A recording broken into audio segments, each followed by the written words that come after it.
Hey guys, this is Jason Price here with Hunting After Dark podcast and my co-host Justin Rumley, and we have a guest here, Colt Pounders. He is a big name over here running around the Central Texas in the varmint hunting circuit. We're gonna sing him praises here, but he is one of our field staff guys, and he has run all kinds of thermals over the last few years from hog hunting, but his passion's in the varmint hunting industry, and we got him to field test a product for us. I knew this product was coming out, got it. I went out and field tested myself, and then started telling Colt about it, and he just insisted that he had to get out there and get out and test this unit. So I think he's been holding hostage for about 8 months now, and we're going to let him have some insight into it. But the product that we're looking at is actually the MAH50. It is a thermal clip-on by M-Fever Outdoor. It's a product we have here. It actually has a lot of accessories and a lot of capabilities. One being, as you can see here, you can QD mount, whereas how I ran mine on the AR, and I don't do a lot of precision shooting. I mean, Colt, you all about precision shooting rifles. Yes. And so I ran mine as a QD setup for an AR, and then I handed it over to him, and now he's got his over here rigged up to run his on his precision shooting rifle with the ring. With that front, the reason that we wanted Colt here is precision shooting rifle shooter. You're big about the high end daytime optics as well as getting in the varmint hunting circuit. And I know you saw a lot of utility in this, but I'm just going to run over the specs real quick for folks, and then you're going to take this over, man, because this is, I know this is one that you love. Yes. And I was like, I know I'm holding him up because he's ready to talk about this scope. But we're looking at a 640 unit. It is a 50 millimeter lens on the sensor there. It is 50 hertz refresh rate. And what is unique about it, which I think Colton talk a lot to, is it is one of the unique ones where traditional clip-ons are running 1 to 6. Now you can go up to 10 power. You can go up to 10 power with this optic and be able to take advantage of your magnification of what you have in the daytime. And then additionally, which we're just now getting some of our product testing, so we're just able to get a hold of it. This will be the first clip-on to have a laser rangefinder. Colt didn't get to test that. I haven't got to test that yet, but we're going to be able to do that here coming up here and test that laser rangefinder integrated with your clip-on. So that's going to be an awesome feature that we're going to see here. But this unit has very, very high end. It is a one base. There is no weapon dedicated, so you will have to run this as a clip-on system. But like I said, there is multiple options to do that. Colt, you take it away. See what you think. What is what you liked about the Mate? I know we ran yours. There is the ring that comes with it, and I believe what we did is we did custom setup for you. Yes, that would not mount rigidly and it would move around. And so with the custom set, it locked on tight and you could not move it, trying to wiggle it or however. But the first thing I noticed when I first got it and seen it is that the unit is very rigid. It's stout built. You just feel like you're holding something solid whenever you touch it. It's not cheap feeling. It's very good for that. I mean, as far as rigidity or whatever the word, rigidity. Got that rugged. Yeah, rugged. It ain't built cheap rugged. Or nothing. It's not built cheap. Because varmint hunting, it's a 4-man team, and we're in and out of the Ranger all night long. You're throwing your gun in, going to the next one, so we're not real easy on our gear. It's a lot of bumping and grinding. Yes, and in and out, know. So when you're doing the varmint hunts, you're doing some daytime stuff too, right? Yes, and that was the biggest thing as well about this unit. One of the biggest pros I could find was with the 4-man team, we were carrying 8 guns. Everybody had a daytime rig. Everybody had a nighttime dedicated rig for thermal. So that means that once dark comes, you have 4 guns that you either got to put in cases, put in the back of the truck, they're in the back seat. You got to worry about parking on the side of the road and coming back and all your guns are gone because they were stolen, or getting damaged if they're in the back seat and people are getting in and out of the truck all night. I say, 4 guys in the truck and 8 guns. That's right. I can just imagine. And so this unit right here, instantly, that was the first thing that peaked. For me is I'm only going to carry 1 gun. The other thing that I really loved about this was the fact that there was no sight-in required. I slid it on my scope. I tested it. It was the point of impact was exactly the same. Well, you got lucky because some people have to adjust, so you Well, got lucky on yours. So basically, I tested it because I was worried. We do a varmint hunt almost every weekend from January through March. And if we're not in an actual competition, we're going out fun hunting, practicing, whatever. And I was worried about the on and off because we're not going to take the time to go, oh, I got to sight my gun in. No, let me it better check. Be, it Get better your be stuff ready let's to roll, work. man. I need to be able to slide it on and go. Yeah. And so I literally tested this thing. I mounted it straight as it should be. I cocked it like this and tried it. I went like this. I went as far as I could go. I couldn't go completely upside down because this would hit the barrel of my gun. But point of impact never changed. Yeah, Put so, it to so, the so, finger. if someone didn't quite line it up just right, putting it on and off, it didn't matter at all. Not at all. I mean, I purposely tried it because I knew that over the course of a season, this would come on and off 20 try it times. out. Yeah, so Yeah. you never had to like make a mark on the scope and No. then line up the ring or anything. No. So- And that was testing at 100 yards. And the Everything point of stayed impact, true, everything worked stayed every true. time. So the one thing that I wish I did do, and maybe I'll try to add this footage, is that I wanted to go over some of your footage with you because you made some crazy ass shots with this scope. And we have footage of it, and I'll put it on here on the podcast while we're talking here. But I wish I gave you a reference point. You're just gonna have to tell us some stories, man. I mean, using this thing in the field. Well, that was the thing about it. We really like precision shooting. We have Alamo precision rifles. 3 of the 4 teammates do. We shoot for fun. It's not just for, accuracy is our thing. And we like to long range shoot. That's it what out we're there. all about. Yeah, throw it out there And a few hundred, see what happens. This unit brought precision to thermal. And that's all 3 of my teammates, all 4 of us believe that this is the precision thermal. What kind of gear you running right now, or had been running in the past? I have the Rico 50, the IRA Rico 50. I have the IRA Rico 42 or 40. The RL 42. The RL 42. I have the Envision Halo. Yeah, you got your XRF, right? Yeah, I have a Knox 35. So you're running high-end optics with all these companies. I Yeah, mean, nothing so cheap. Nothing cheap at This all. is the varmint hunter scope. I will say that. I mean, I would agree with you. I mean, we get asked about clip-ons all the time and utility and what they're being able to do with those. Yes. And I knew getting it to you because, I mean, yeah, I test stuff all the time. I Right. run around stuff, but I go do a field test when we're done. I mean, you're sitting there running this all season long. You're Yes. running through all these optics. Yes. And, we got it to you there beginning of the season for you to go run around and play with this thing. But, I mean, I want to hear some stories about you. I mean, you've got your Bobcat that you got, and then your ones that you're out there putting pokes on them. Well, so one of the biggest things, and for me with thermal hunting is depth perception. Yeah. Without the laser rangefinder, especially a coyote, or a bobcat, they're a smaller target, and a lot of times it's like we'll be whispering in our videos, how far is he? How far is he? And this thing, I think I've made 350, 400 yard shots at night on coyotes with this, and easy.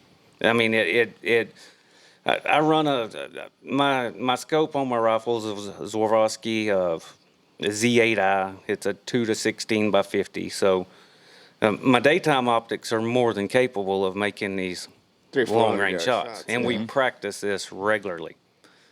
This gives me the ability to use that scope in a thermal. And you also have you're comfortable. You're used to practicing shooting with your daytime rifle. We spend a lot of time on the bench. Well, this thing's just like looking through your daytime scope, like any other range shooting we would do. You're not reaching. You're not, especially when you mount your traditional style thermal scope on a rifle, especially a bolt gun. They don't have real good mounts where you can get it back. Die relief on 'em. You got to reach, and you're getting out of your comfort zone. So it's extremely easy when you know we do a lot of spot and stalk hog hunting where we stalk up on them at night, 50 yards, and you don't need the precision. You need the precision when you're shooting coyotes, bobcats, a fox, whatever. And I know the videos don't do you justice because all the videos are recorded at a one base. I mean, but when we show your videos, and you're not seeing what I'm seeing through the scope. No, and all of a sudden you're like, man, that guy's way out there. And how did he get him way out there? Yeah, he's just spraying and praying. With that scope, I'm looking. He's right there. It's extremely easy to make longer range shots with this unit. And it's turning your high end daytime setups into a thermal setup with, without any major changes. All you're doing is. Did you ever play around with the keypad? Yes. Did you ever take it off? You took the magnetic keypad off? So every set. You've been on my high rack before. I have 2 individual swiveling shooting tables up there, and you mount it with a pig saddle, a hog saddle, whatever. And so your gun's sitting there, and I built that unit so everybody that I hunt with don't have a scanner. So I built my rack so people can get on it and use their actual gun to swivel and scan with instead of having, if they don't have a scanner. But where this came in extremely handy is what I was horrible about taking videos of my hunt. Because when an animal comes in, you got to reach up to the scope and hit something, and, I'm wanting to get on and make the shot. I would take this, I would clip it on my shooting table right there, and I could reach and hit record with one hand. And all the same time I'm looking through my scope. Once you memorize this pad, you can be looking through your scope, making adjustments without having to reach up and fiddling or pushing the wrong. I got to figure out how many of those I'm going to have to order extra for guys. I'm going to be losing them suckers. Well, that's a good thing about it. It's a magnet. So that magnetic. My shooting table on top of the rack is, it's a sheet metal table, so it works perfect. It's going to fall off. If something's going to happen to somebody, there's just no way around that. Well, I like that part of it. That was an extremely good benefit to have that remote. And then you'll have to tell us here, this is Colt's unit. He is keeping one. He is not just field tester. He's actually got him one now. Yes. His own unit. No, it was good enough to, that I'm going to own one. Put your money behind it. Yes. Yep. And I know you'll have to tell us, because we did do custom fit ring for Colt for one of his rifles, but, there are pretty much we can get any size that you want. So it's like one of your other rifles, if you end up going and get you a new, if you decide you want to go hop and go do Night Force or something. Well, the thing about it is that's a lot cheaper than a whole nother unit. So you could turn every gun you own in the safe into a thermal. Mm-hmm. And that was another thing that one of my hunting partners, John Herford, we were talking last night, and we were talking about, say we go to the deer lease last year, and, you want to take your thermal with you to the deer lease in case you want to call at nighttime or shoot a hog. Go hog or something. That's just one more gun you had to pack previously. You'd have to, and then you got to keep up with that all weekend and just something there. Well, this thing turns your deer rifle into a thermal. Mm-hmm. So once again, and it's, it's a little carrying case. You carry it with you, and that nighttime, if you want to call or... It's a lot easier to pack that around than it is a whole gun case. A whole nother gun. Because, if you take the ring off and you want to run it just handheld, that's how big it is without the ring on there. Yes. And, but, it's one of those things where this is a $6,000 thermal. We're asking a lot out of this scope. Out of this clip-on. It's not cheap, but I will tell you, there's not other clip-ons out here like this. And it is kind of interesting, all the capabilities that they're able to do with this.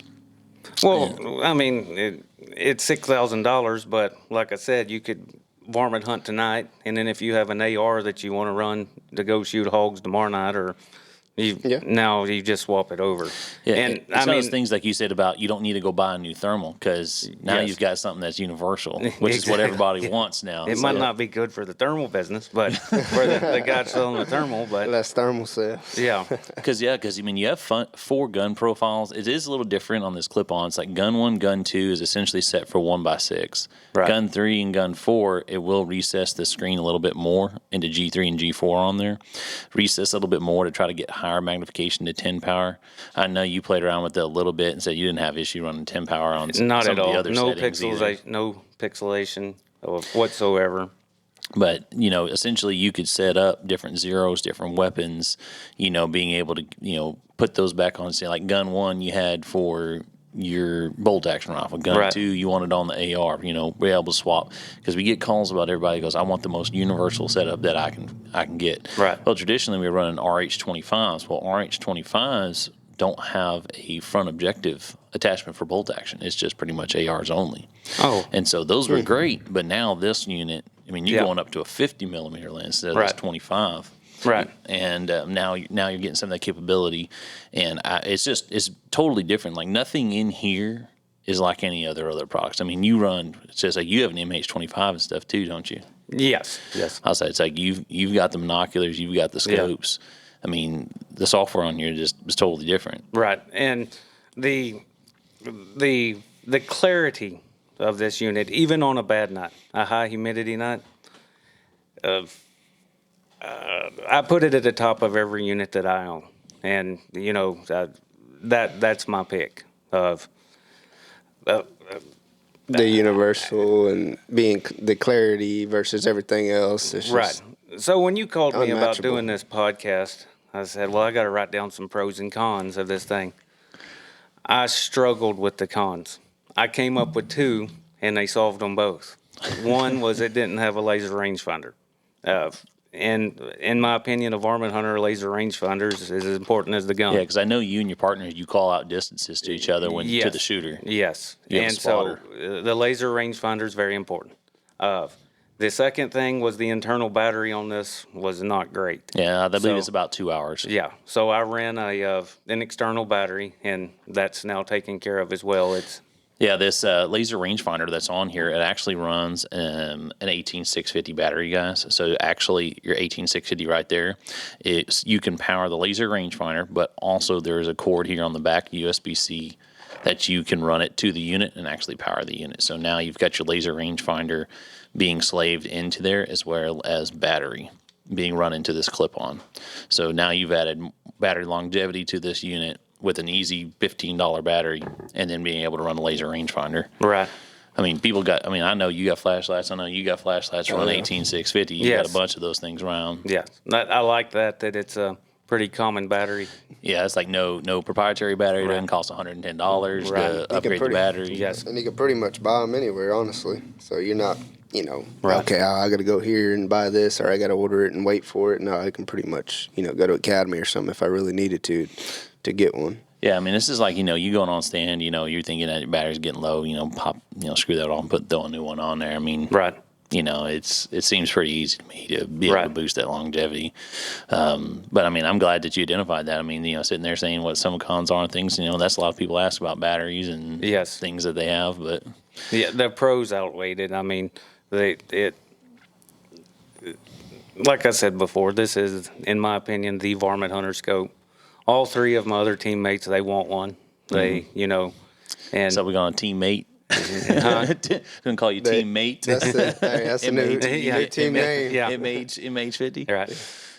The NV Outdoor. I sit there and talk about how you need that sponsorship now. You can be running all them clip-ons. Teammate. Hey, that's what we're running. So he's saying if y'all looking for some discounted used thermal, he's ready to sell some gear, get all upgraded. He can only shoot one. But you guys were early adopters with NV Outdoor. With those RH50s, your first Rico 640. Like you guys were the early adopters. Yes. You and your partners and stuff. So y'all been running their products for a while. Would it be 3 years? Yeah. 3 years we had them, and we all started out with the is it the RL50 or the RL42s, and then those RH50s. Well, the first ones we bought were the 50s. Yep. So, and I remember that night of whenever one of my buddies had one, John had one that he had borrowed from his brother-in-law, and when we all looked through it, we were amazed. By the next week, we all 4 of us had thermals then. We all bought one within a week after seeing through the first one, and then we hadn't looked back. We've been thermal hunters ever since. Did you ever use the app that much? The NV Outdoor app? I did. I did it first, but then the It's like when, checking. you, Do you you ever know checking when, your shots and stuff like that in the field? Y'all ever do that? Where He y'all pulling it forgets off? to hit record, he says. well, yeah, I'm horrible about recording, but when we first got into thermal, going out and shooting hogs and all that was fun. But then you know, there's 2 or 3 of us that hunt pretty regular together for hog hunting or whatever, and we're not real good at recording, and so. It just Yeah, sounds like something else for me to Colt's mess saying he up. had to have remedial training here Yeah, for. yeah. Well, that little remote on top of that is what got because it was easy to push. Yeah. Yeah. Well, I mean, do you want me to pull up the videos, or you think you can kind of remember some of your hunts with it? Because I mean, you had a bunch of different hunts on there of footage. I'm trying to think of. Because I mean, you had some coming in close, and you've had some that were sitting there far out that were just hung up, and you were like, you know what? I'm gonna take this shot that you normally didn't seem like you would normally take. Yeah, no, of. I think I remember a bobcat that and I didn't actually pull the trigger on the bobcat. I was just videoing. So we filmed one. I had my gun on it, and I was videoing, recording. And John, we John were hunting. Lewis, yeah. He's the one that made the shot, but it may have looked like I made the shot. But that was one. Yeah, with the clip on, you don't have the crosshairs, so you don't know who's pulling the trigger. Yes, that's unless right. Unless you see a little recoil going on. I can't take claim, and John made a wonderful shot. We called that bobcat in from well over 1,000 yards away, and usually bobcats don't travel that far across an open field, and so we were thinking it was a coyote or a coon, coming in. And the closer it got, we started, and we needed it. We were in a competition it was the big cat. It was a competition. We needed a big dog, a big coyote, and a big cat. And so we really needed a big cat for this hunt. Well, I think it ended up being a 26-pound bobcat. It was a good one, We won the heavy cat. We won the heavy dog on that hunt, And that was a really good night. But I remember that cat come from over 1,000 yards away. And as he got closer, I was on him and ready, but it was more to John's side. And so I was recording, and John made the shot and put him down. But then I think that same night I shot a coyote. That's the one I shot that was well over 300 yards. And same thing. He come in, he hung up. The wind was blowing their direction or his direction.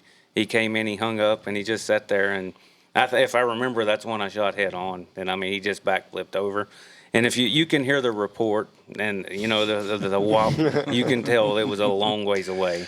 And I was shooting a 6 Creedmoor, I think pushing about 3,400 foot per second, and so you can tell by the whop that was a long shot.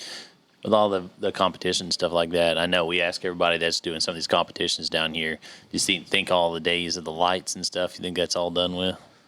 Okay, where we like the we prefer the thermal. We ran lights for years, loved it, and where this gives you the advantage is we hunt off a high rack on a Ranger, and where you'd pull up in the middle of a field, turn your call on, and you'd have to keep the call pretty close so when the animal's coming, he's looking at you and you actually pick his eyes up, because if he's looking at something else, you won't pick his eyes. Well, this gives us the ability to back the Ranger up in the brush, set the call 50, 100 yards out in the field, and call. And you basically blindside a varmint. He's not coming out in the field and he sees a Ranger parked out there. There's a call in the middle of the field, and he thinks it's a rabbit, a bird, whatever you're playing. So you catch him off guard. That's the biggest. That I think thermal changed the varmint hunting game. Oh yeah, I agree. Huge. I agree with you because like you said, the animal has to be looking at you for you to pick pick them up with the light. Because if they're running sideways, running away from you, you're never going to see them. So even if they're 20, 25 yards away, you still won't just see a silhouette of an animal running by. It's just not going to happen. But that thermal, you could watch them come in 500 yards away. Yes. And work and work and work, and then if they're starting to shy away at 200 yards, let one fly. Yes. It's just a game changer versus thermal versus light. Well, even say you're parked out in the field, a cat, he comes in slow, he creeps in, you'll see him working through the woods. Yep. And where with the light, he's liable to have been working to you, and we usually don't stay any longer than 15, 20 minutes on a set, Yeah. and especially in a competition. And you probably drive away from a lot of bobcats with the light that you didn't realize were coming. And Oh, yeah. with the thermal, you'll see them creeping through the grass or tall grass or through the brush, whatever. Yeah. And my biggest one is the ones that hang up in the brush, ones that, are hidden behind like some leaves or a little bit Yes. of brush. You can't see those with Right. lights, but you can see them dead on with Yes. the thermal and know that, okay, because there's shots that I've taken where I've shot 5 foot into the woods. Didn't Right. realize it. Right. But those are, shots that you can take with a thermal Right. versus that light. You won't be able to see that, let alone know that the animal's there. Right. So everybody's kind of converted over the thermal. Some of these leaders and the ones. A lot of guys I've seen, are all using thermal setups now. Right.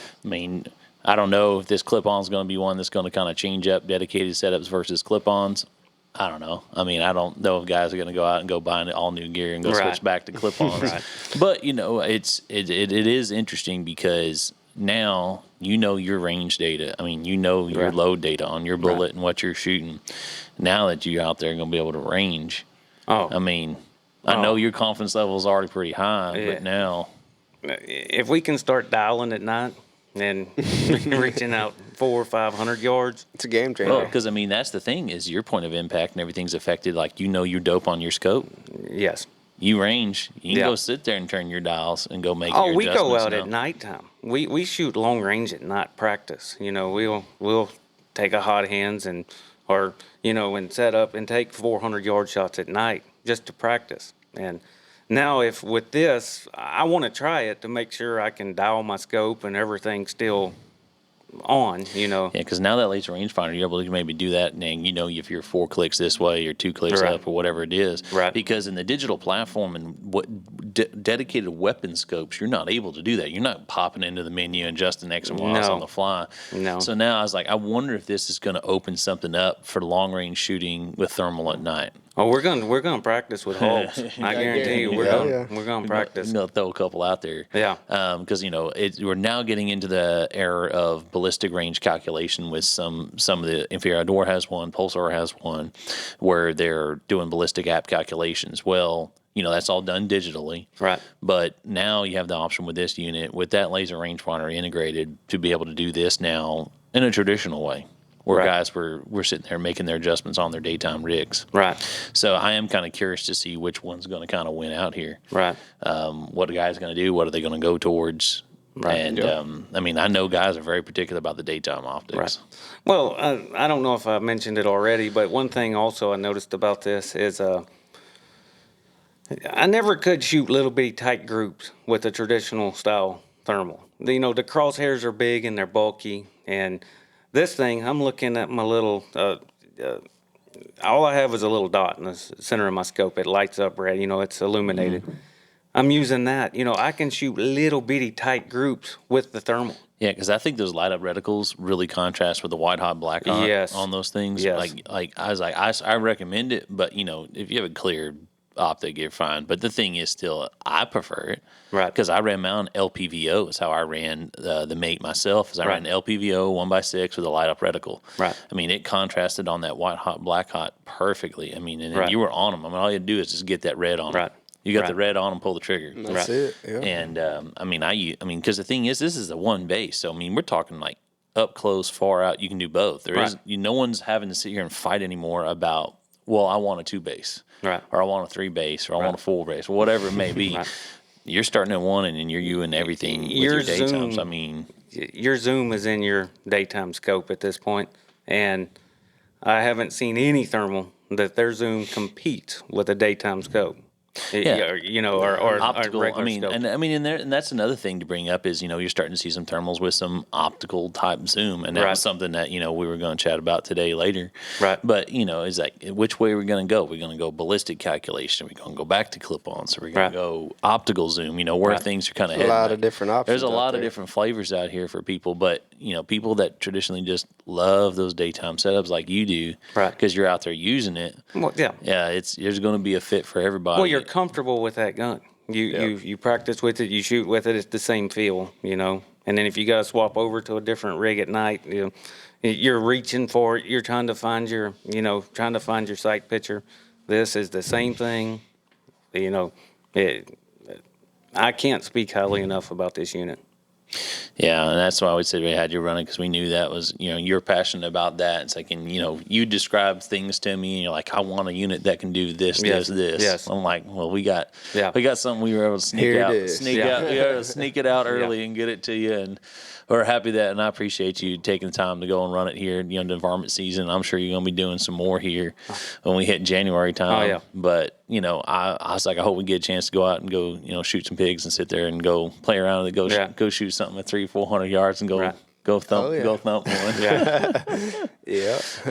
But no, I'm trying to think of anything else that we have not covered about the mate. There is a little focus knob. Did you ever really use it that much? Yes. Near and far. Yeah, near and far. So things up close, far away. Well, that would be the first thing I would do every night, is I would make sure that all the settings were right based on the humidity or whatever the night. Some nights are perfect for thermal. Some nights are horrible. And this scope seemed to be able to adapt to the worst nights better than any of our units, or other units. White hot or black hot?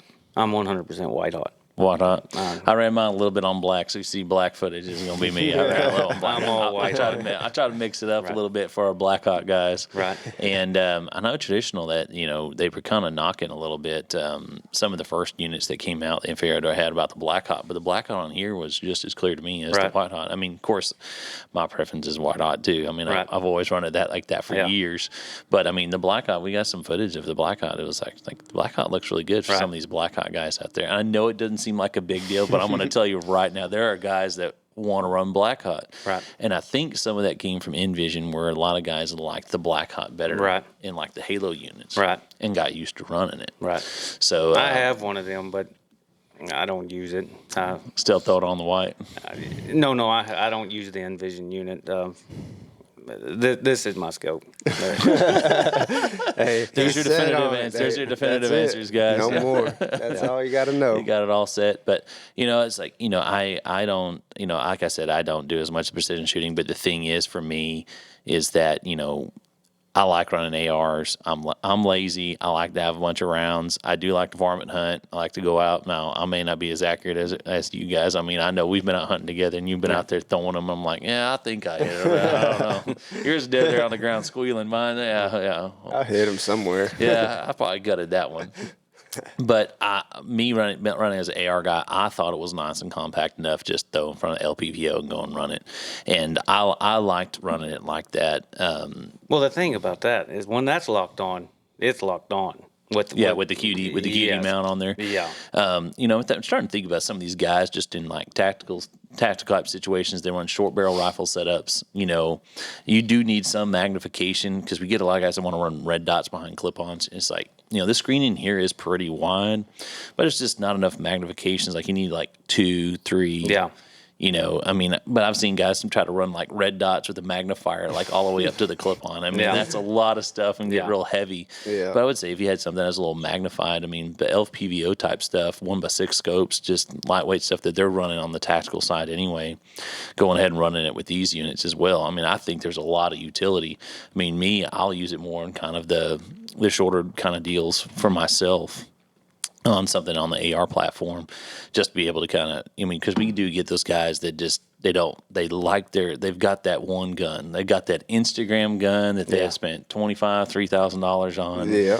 And then they've probably got $2,000 in accessories on there of lights and grips and everything else on there. They want to use it. You got the lasers. No other way around it. Like, this may be for you. You may want to throw this in front of your scope and just QD mount it and call it good. Yep. But I definitely, there's a lot of utility and when people look for something universal. So I'm glad that you were able to take the time to run that for us.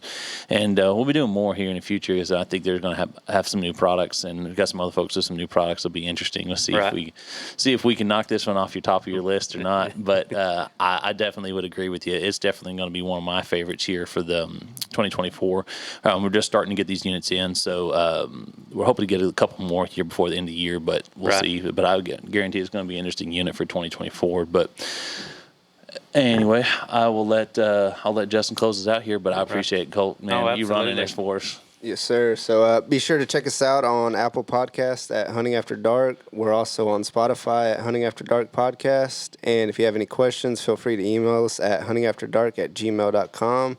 And check us out on our website at huntingafterdarkpodcast.com. Thank you. And if you need to get set up with a unit, guys, feraltexasoutdoors.com.